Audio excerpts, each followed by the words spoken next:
For some expert insight into President Biden's classified documents controversy and how it might impact former President Trump's own docudrama, let's bring in former Deputy Assistant Attorney General John Yoo and former federal prosecutor Joe Moreno. Gentlemen, thank you so much for coming on. I appreciate it. I want to put this up on the screen because this is the former president on Truth Social asking, I think, what's a fair question. He says, why didn't the Justice Department announce the highly classified documents found in the Biden office before the election?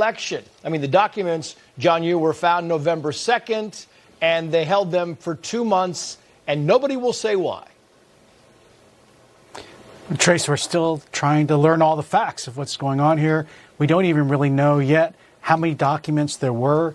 We don't know the levels of classification. We don't know if President Biden ever saw them or handled them.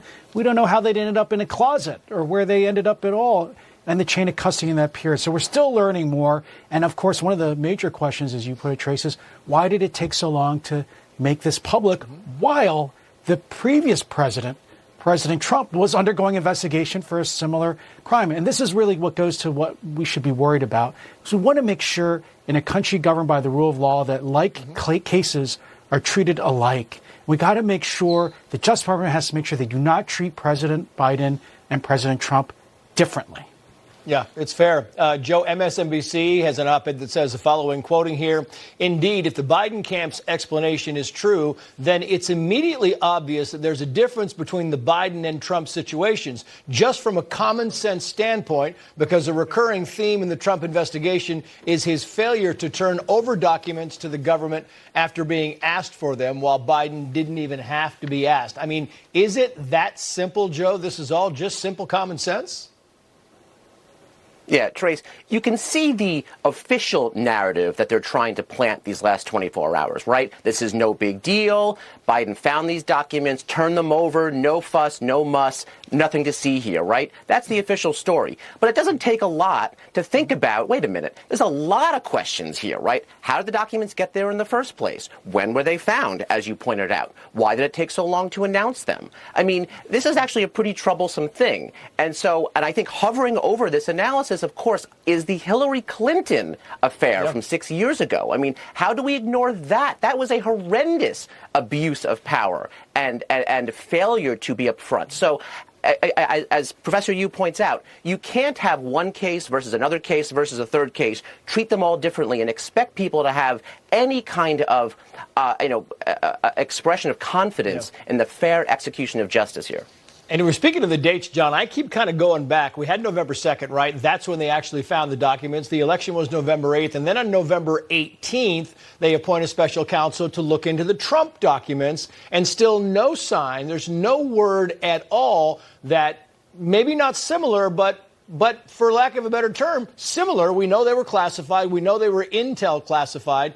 Documents were found in this office in Washington. Not a peep.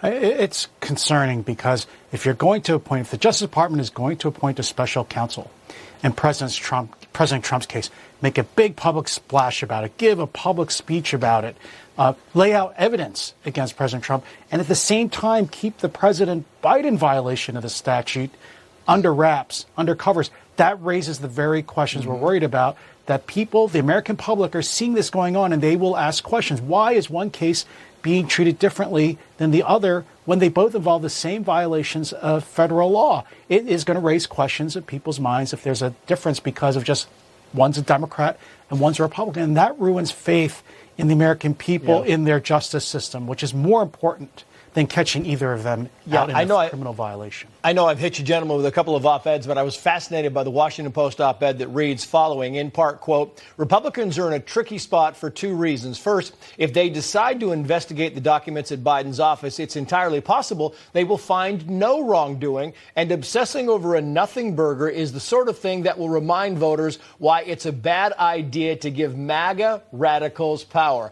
I mean, that's the whole concept here, is don't investigate anything the Democrats do because it might be innocent, but boy, oh boy, investigate everything the Republicans do because, there's always something there.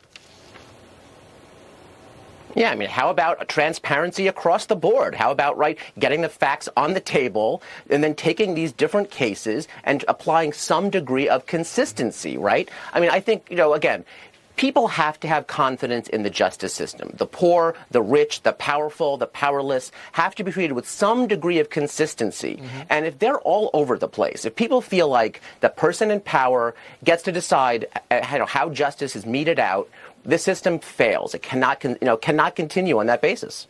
Yeah, Joe Moreno, John Yoo, gentlemen, thank you.